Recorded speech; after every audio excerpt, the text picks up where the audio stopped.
नमस्कार। आज हम दुनिया के कुछ सबसे मजबूत दिमागों के पीछे के मनोवैज्ञानिक रहस्यों को समझने की कोशिश करेंगे। ये पूरे पड़ताल इतिहास के 500 सबसे शक्तिशाली लोगों के जीवन भर के अध्ययन पर आधारित है और इससे एक ऐसे हथियार का पता चलता है जिससे अपने इमोशंस पर पूरा कंट्रोल किया जा सकता है। तो आज हम सबसे पहले समझेंगे कि ये भावनात्मक प्रतिक्रिया की समस्या है क्या। फिर हम उस बुनियादी मानसिकता और 3 जबरदस्त तकनीकों के बारे में जानेंगे जिनसे कंट्रोल हासिल किया जा सकता है। और आखिर में एक छोटी सी चुनौती होगी। अक्सर लोग खुद को एक जाल में फंसा हुआ महसूस करते हैं। उनकी भावनाएं, उनकी खुशी, उनका दुख, सब कुछ दूसरों के कामों और उनकी राय से तय होता है।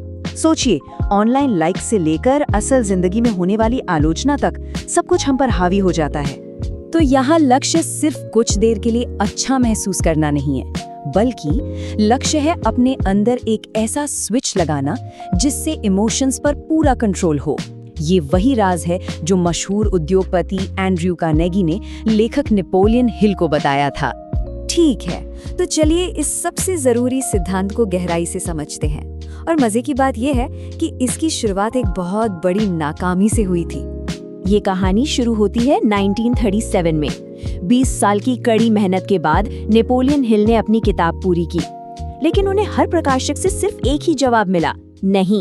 वो पूरी तरह टूट चुके थे और उसी निराशा के पल में उन्हें एंड्रयू कार्नेगी की कही एक बात याद आई जिसने उन्हें एक नई दिशा दी। और यहाँ आप उस टकराव को साफ साफ देख सकते हैं। एक तरफ दुनिया की राय, प्रकाशकों का शोर और दूसरी तरफ नेपोलियन हिल का अपने काम पर अटूट विश्वास। तब हिल ने एक नियम बनाया। उन्होंने फैसला किया कि वो सलाह सिर्फ उन लोगों से लेंगे जो पहले से ही उस मुकाम पर हैं जहां वो पहुंचना चाहते हैं। बाकी किसी की राय मायने नहीं रखती। चलिए अब पहली प्रैक्टिकल तकनीक पर आते हैं। ये तरीका तेल के बहुत बड़े कारोबारी जॉन डी रॉकफेलर से सीखा गया था। देखते हैं ये कैसे काम करता है। हुआ ये कि रॉकफेलर को खबर मिली कि एक डील में उन्हें लाखों का नुकसान हो गया है। अब इतने बड़े नुकसान के बाद उनकी जो प्रतिक्रिया थी वो किसी ने सोची भी नहीं थी। सोचिए, न गुस्सा न घबराहट, उन्होंने सिर्फ 5 सेकंड का एक पॉज लिया और शांति से पूछा, ठीक है, अब आगे क्या करना है। ये अपने आप में इमोशनल कंट्रोल की एक बहुत गहरी तकनीक है। उन्होंने समझाया कि कोई भी इमोशन एक लहर की तरह होता है। उसे रोकना नहीं है, उसे महसूस करना है, स्वीकार करना है और फिर उसे जाने देना है। अगर हम ऐसा नहीं करते तो हम उसी में डूब जाते हैं। चलिए अब एक और एडवांस स्ट्रैटेजी देखते हैं और ये हमें मिली है महान आविष्कारक थॉमस एडिसन की लैब से। एडिसन को हर रोज आलोचना और बिना मांगी सलाह का सामना करना पड़ता था, तो अपने फोकस को बचाने के लिए उन्होंने एक बहुत ही कारगर सिस्टम बनाया। उन्होंने एक नोटबुक बनाई थी जिसमें सिर्फ 5 लोगों के नाम थे।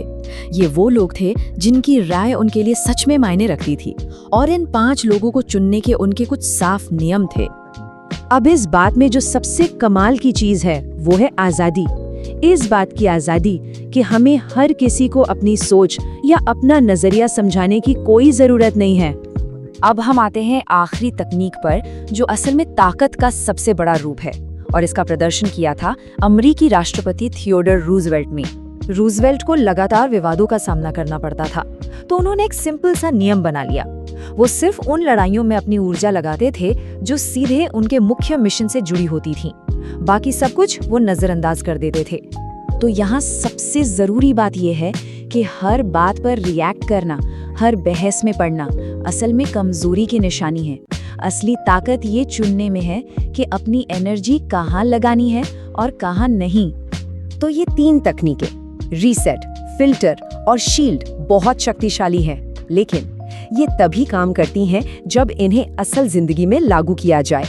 नेपोलियन हिल ने 25 सालों के अपने अध्ययन में एक पैटर्न देखा कि 95% लोग सिर्फ जानकारी इकट्ठा करते रहते हैं, सेल्फ हेल्प की बातें सुनते हैं, पढ़ते हैं, लेकिन जो 5% लोग कामयाब होते हैं वो असल में इन बातों को अपनी जिंदगी में उतारते हैं। तो असली चुनौती यही है, क्या हमें उन 95% लोगों में रहना है जो सिर्फ सुनते हैं या उन 5% में आना है जो काम करते हैं।